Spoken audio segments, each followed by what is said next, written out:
There's 4 steps in doing spiritual therapy. 1 is establishing that sacred space. 2 is developing or cultivating sacred relationships with loved ones, with God.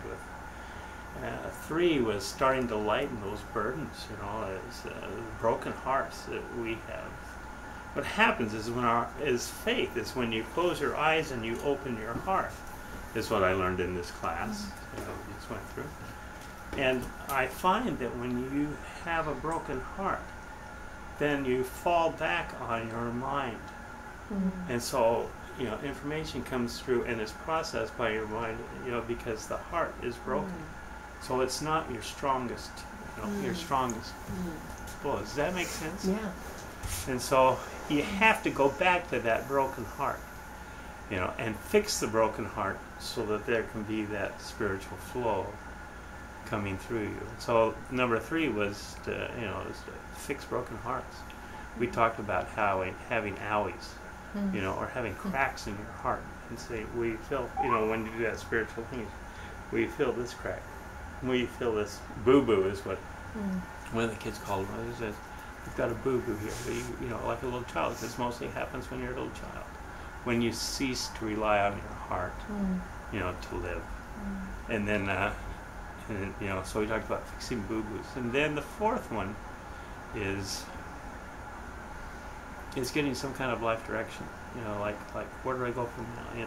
And using that committee, which includes who you were before and who you will be, and having all of that, and loved ones and all of that input to decide, where do I go from here? Where do I go tomorrow? Where do I go? What's my legacy going to be? What's my life going to be? And that's that powerful part of solo is, I compose a mission statement. What's my mission in life? Anyway, okay, when you do therapy, there's at least 3 levels. We talked about levels of therapy for a while, about a year ago, but one level is traditional therapy. The next one is inspired therapy, where you get those intuitive tugs or feelings about the person you're doing therapy with. The more you love that person, the more the sacred space, then the more the intuitive tugs, the more the desire to help, and then here comes that inspiration. So it's inspired traditional therapy. The 3rd therapy, the highest level of therapy, is heart attack, which is what you do is you have to step back and allow their loved ones, and allow their God, and allow their higher self, allow that committee that has their best interest at heart to do their work. And you in faith, your eyes are closed and your heart is open. So for that week that we did that solo here in New York, my eyes were closed, literally. I didn't know how anybody was doing. But every day, Colleen and I would do imagery on each person in the group. Can you describe the solo assignment? Okay, the solo assignment was to take 8 to 12 hours in a day, and to isolate yourself. And then I gave them a little envelope, and in the envelope, one card said, "Listen," and they listened for 2 hours. And not sometimes I used to say 3, but we only had 12 hours, so I said, "Listen for 2 hours." Then the next one was search back, and they did that for 2 hours. So they just go back, And I talked about that there's diamonds in the mind. The great teacher, he puts his students after 16 years of teaching them. They used to teach them from beginning to end. One teacher, and 16 students in some cultures. Anyway, this was a master teacher. Everybody wanted to, because he was a great teacher. And at the end of that 16-year stint, he would take those students and he would give them empty backpacks and put them in this like mine shaft or a cave. And he said, they're empty. He says, you'll be in there maybe for days because it's way dark. No flashlights, nothing. They just had to stumble in the dark until they found that pinprick of light on the other side. And like I said, it was days long, and in the middle you can't see a thing. In the middle it just happened to be, when you kick over a rock or something, take that rock and put it in your backpack. So at the time when they wanted to be released the most was the time that they were burdening themselves most with those rocks.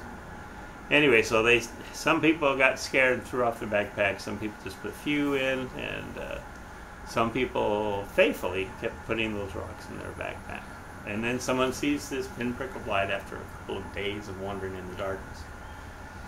And then they all gather, they've been helping each other all the way through, but they all gather, and then they go out, and on the other side is that master teacher.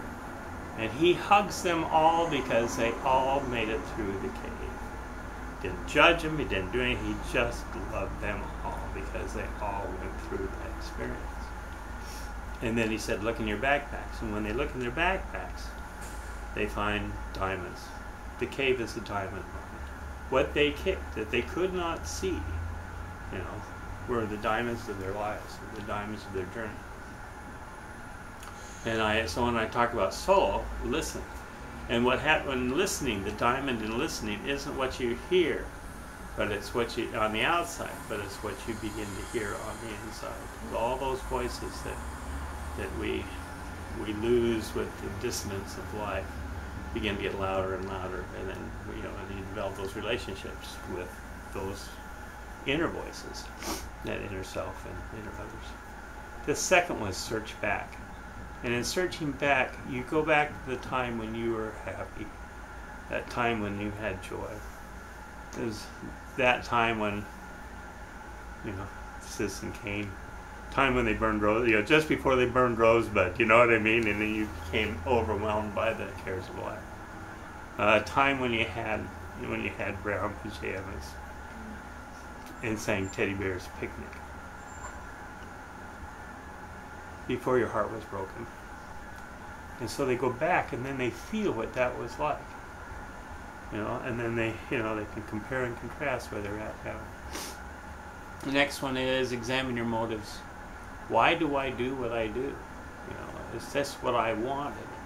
And this, is this, am I doing the things, mostly that I wanted to do before I got here? And you connect with that, with who you are.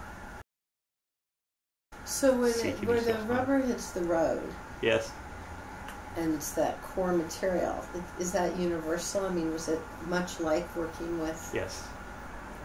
Everybody has a mother. Everyone has a grandmother that loved them.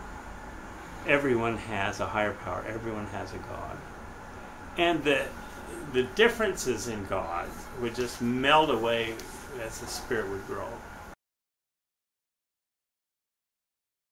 Finally, because everyone keeps it a secret, their spirituality or their greatest experiences, or because the 5% of their lives dictate the other 95% of the mundane. But that's who they are. And even though they don't ever bring it up, it's like they have it under lock and key. That is the most important part of their lives. And when Colleen would say we're teaching spirituality at Columbia, then it would unlock that, they could open up their backpacks and pull out their spiritual diamonds and say, hallelujah, I can share my diamond with somebody else that I haven't shared for years. And just the fact that this particular piece exists, or this place exists, where people who are seeking the diamonds can taste them and feel them, and those who have them can share them, and it's created a space, that sacred space where heavenly relationships are as valuable as relationships. All I ask them to do is to love one another and choose me their Father. So you choose the sacred, you choose the spiritual, and then you have to come in line and love each other so that you qualify to be part of that community. So you establish a community here. It's that Zion concept that goes forever, where you establish a community that can resonate with that community there. And then when that happens, everyone begins to heal.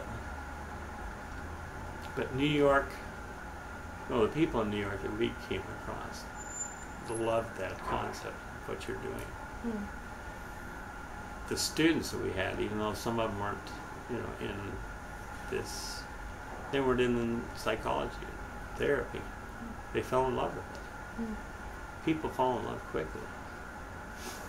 People in Fifth Avenue fall in love with it. People in Harlem fallen, especially Harlem with their 400 churches. I mean, they sing about it, but then when they feel it or they see it, they go, they start singing louder. You know what I mean? Because it's there.